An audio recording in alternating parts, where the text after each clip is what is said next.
Do you eat, really well most of the time, but then you get stressed and boom, everything goes out of the window and you just stuff your face? And how can you stop? Well, in today's video, that's what I'm going to talk about, is 5 ways in which you can stop eating when you're stressed. So hi, I'm Vanessa and I talk about all things the emotional and psychological side of eating. So before we get into the video, please click the subscribe button, click the bell to be notified of my next video, because I have a video out every single Thursday. So let's get into it. So the first one is have an interruption. It's so easy, when we are in that mindless state, okay, and we are just picking and picking and picking, because we might be watching the TV or scrolling through our phones, and we've got a bag of crisps by our side, a packet of biscuits, something, and if we are just scrolling and eating then mindlessly, we are just going to keep eating, and then by the time we suddenly reach, you're like, oh, the bag's gone, the bag is gone, oh, I didn't want to eat that much. And then we get annoyed and frustrated with ourselves. So we need to have some sort of pattern to go, stop! And that's it. That is a pattern. So you might have your own patterns, but this is a pattern that I find works a lot for my clients, is in their heads, they, get to a point where they go, shout, stop! Right? Obviously you're going to shout a lot louder because it's going to be done in your head. Now, if you live on your own, you can do it all as loud as you want. So shout stop in your head, all right, and then you might want to go clap, clap lots of times, because what that does is it forces you to free your hands, so free your hands from the eating, free your mind from stop is the break pattern bit. This sort of gives you that chance of your brain to go wake up, stop, stop, stop, stop, stop. Take a deep breath, right? Take another deep breath. And then you can go, right, now what do I want to do? It pauses that mindless eating. Now, for this to work really well, what you have to do is practice it before you are eating, all right? So when you're not eating food, you're not doing anything, you've got a moment's, quiet, practice that pattern, okay? So you imagine yourself eating. You then, after 1 minute, or after you've had 3-4 bites, because you might want a bit of the food, you then go, stop! Get your hands and clap. Take 2 deep breaths and then go, okay, now what do I want? Right, so practice that and rehearse that so it becomes second nature. And you may find yourself tweaking it a little bit so it works for you, okay? And then you practice it when you're in that routine of eating. Right. Comment below or let me know if you've tried this and how well it works for you. Second is move the food away. Okay, so the first step is you've done your pattern interrupt, right? You've stopped that pattern. The second is you've got to move the food away, because the temptation is just too great to have it sitting there. And also, you've got to move your body as well, all right? So move yourself, and by moving the food away, you are moving your body. You are getting out of that slump or the position that you were sitting in.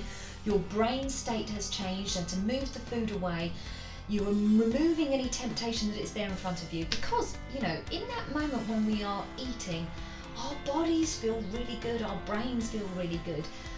It is, dopamine has been released, and it's the mouth is satiated, satisfied, satiated, and it's a really feel-good moment. So our brain's going, well, why do we want to stop it? I don't want to stop. And inside we're going, no, I don't want to stop, I want to keep eating.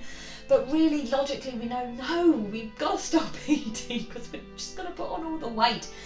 So you've done the shouting, you've done the stopping, move the food away, move your body, remove the temptation. Also keep deep breathing so you can logically think to yourself, what do I need? What do I need instead? What is it I'm really wanting? And it's getting your brain to kick into gear rather than just being in this mindless state again. And number 3 is your bigger reason, right? So now that you're able to, you've breathed, you can think a bit logically, it's what is your bigger reason for doing this, right? So you have got to have, a big compelling reason, or, just a carrot there in front of you, because otherwise it's just going to be so easy to just go, nah, get the food back, put it back on the sofa and dig in. So we've removed the food, we've put it away, but we've got to have that big reason so we don't dive in that cupboard again. So what is it? What is it for you?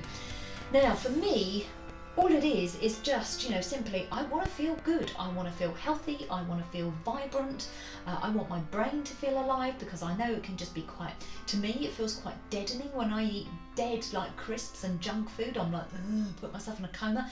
I don't like feeling like that. So I want to feel alive and vibrant.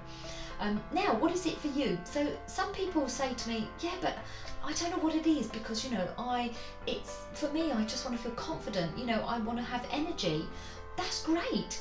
People sometimes think that if they're not out there saving the world, saving the planet or the dolphins, that it's not a big enough reason. Yes, it is, okay? It's whatever is going to motivate you to make sure the food is put down and that you can breathe through it and that the food gets left alone. So, what is it for you? Think about really clearly what you want to feel, what you want to see, what you want to hear, as to what is going to motivate you to leave that food. The fourth one is journal. Now this might sound a bit strange because you're like, well, what has it got to do with eating? But journaling is just a great way to just let everything off your mind.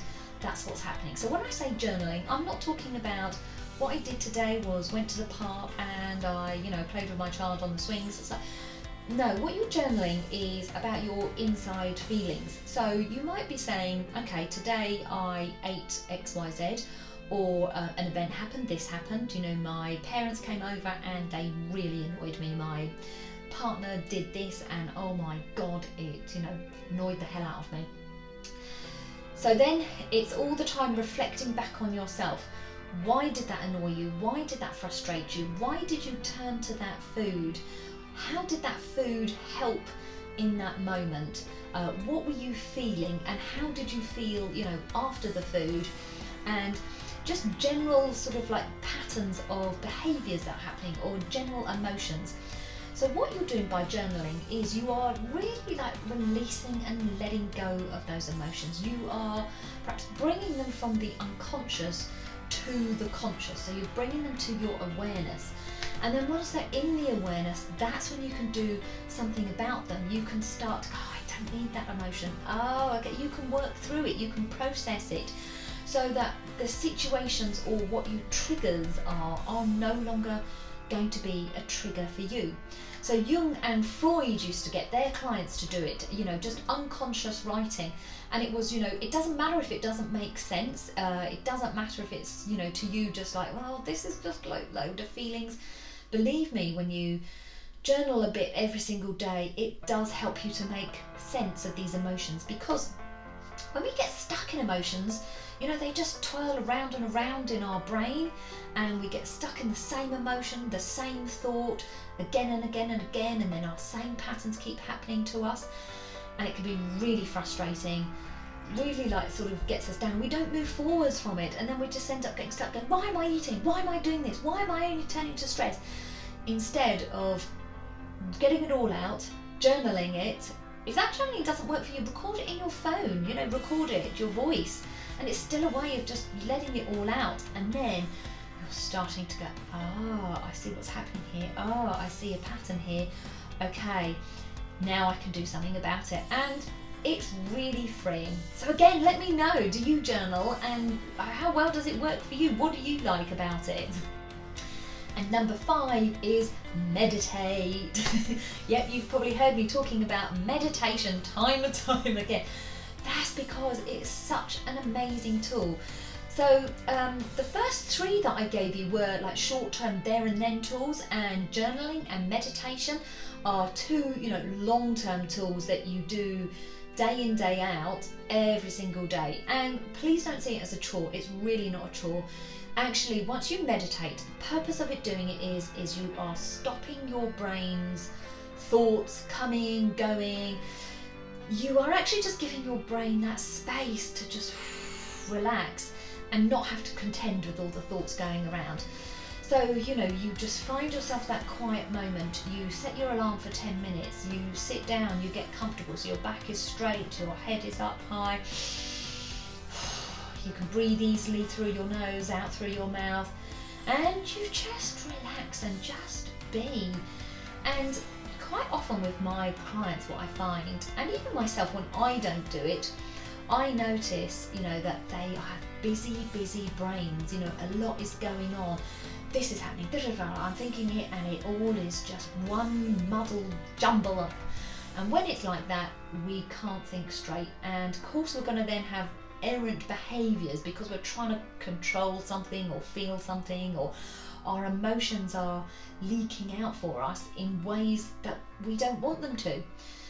So by meditating, it's really sort of getting that stress levels down, but also it's clearing that space in our brain, again, to be able to, you're opening up that door for the unconscious to the conscious to be able to start figuring things out, becoming aware of ourselves, being in tune with ourselves, to help ourselves become a lot more compassionate, I think, with ourselves, compassionate and understanding, which then massively helps us break these patterns because, we're just helping ourselves along the way instead of being against ourselves. So meditate. So I hope these tips are really, really helpful. Leave a comment below to let me know which one works for you and which one you like. So thank you very much.